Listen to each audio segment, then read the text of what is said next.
ಅನಾಥ ಶವವಾಗಿ ಪತ್ತೆಯಾದ ಇಬ್ಬರು ಮಕ್ಕಳ ತಾಯಿ.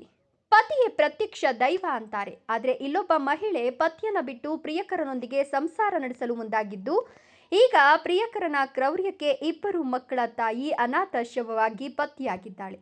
ಇಷ್ಟಕ್ಕೂ ಏನಿದು ಘಟನೆ, ಎಲ್ಲಿ ಅಂತೀರಾ?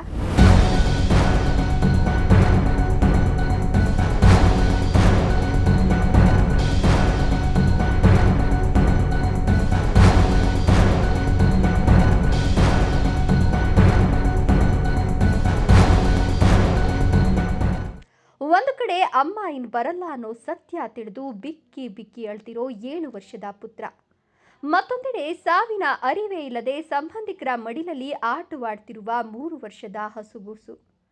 ಈ ಹೃದಯ ವಿದ್ರಾವಕ ದೃಶ್ಯ ಕಂಡುಬಂದದ್ದು ಚಿಕ್ಕಬಳ್ಳಾಪುರ ಜಿಲ್ಲಾಸ್ಪತ್ರೆಯ ಶವಾಗಾರದ ಮುಂದೆ. ಹೌದು, ತೇಜಸ್ವಿನಿ ಎಂಬ 32 ವರ್ಷದ ಮಹಿಳೆಯ ಅನುಮಾನಾಸ್ಪದ ಸಾವು ಇದೀಗ 2 ಜೀವಗಳನ್ನು ಅನಾಥವಾಗಿಸಿದೆ. ಚಿಕ್ಕಬಳ್ಳಾಪುರ ನಗರದ ನಿವಾಸಿಯಾಗಿದ್ದ ತೇಜಸ್ವಿನಿ ಪತಿಯನ್ನ ತೊರೆದು ತನ್ನಿಬ್ಬರು ಮಕ್ಕಳೊಂದಿಗೆ ಜೀವನ ಸಾಗಿಸ್ತಿದ್ರು. ಹೋಟೆಲ್ ಒಂದರಲ್ಲಿ ಕೆಲಸ ಮಾಡ್ತಾ ಕಷ್ಟಪಟ್ಟು ಮಕ್ಕಳನ್ನ ಸಾಕ್ತಿದ್ದ ತೇಜಸ್ವಿನಿಗೆ ಸಂದೀಪ್ ಎಂಬಾತನ ಪರಿಚಯವಾಗಿತ್ತು. ಕಳೆದ 1 ತಿಂಗಳಿನಿಂದ ಆತನ ಜೊತೆಗೆ ವಾಸವಿದ್ರು ಎನ್ನಲಾಗಿದೆ. ಆದರೆ ಇದೇ ಸ್ನೇಹ ಆಕೆಯ ಪ್ರಾಣಕ್ಕೆ ಕುತ್ತು ತಂದಿದ್ಯಾ ಅನ್ನೋ ಸಂಶಯ ಇದೀಗ ಕಾಡ್ತಾ ಇದೆ. ಇನ್ನು 3 ದಿನಗಳ ಹಿಂದೆ ತೇಜಸ್ವಿನಿ ಹೊಟ್ಟೆಗೆ ಚಾಕುವಿನಿಂದ ಇರಿತವಾಗಿ ತೀವ್ರ ರಕ್ತಸ್ರಾವವಾಗಿತ್ತು. ಕೂಡಲೇ ಆಕೆಯನ್ನ ಆಸ್ಪತ್ರೆಗೆ ದಾಖಲಿಸಲಾಯಿತಾದ್ರೂ ಚಿಕಿತ್ಸೆ ಫಲಕಾರಿಯಾಗದೆ ಎಂದು ಸಾವನ್ನಪ್ಪಿದ್ದಾಳೆ.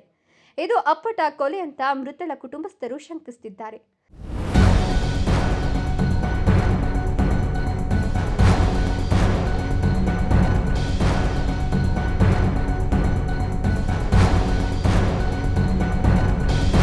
ಪ್ರಕರಣ ದಾಖಲಿಸಿಕೊಂಡಿರುವ ಚಿಕ್ಕಬಳ್ಳಾಪುರ ನಗರ ಪೊಲೀಸರು ಮೃತಳ ಪ್ರಿಯಕರ ಸಂದೀಪ್ ಹಾಗೂ ಆಕೆಯ ಗೆಳತಿ ಅರುಣ ಎಂಬಾಕೆಯನ್ನ ವಶಕ್ಕೆ ಪಡೆದು ವಿಚಾರಣೆ ನಡೆಸುತ್ತಿದ್ದಾರೆ.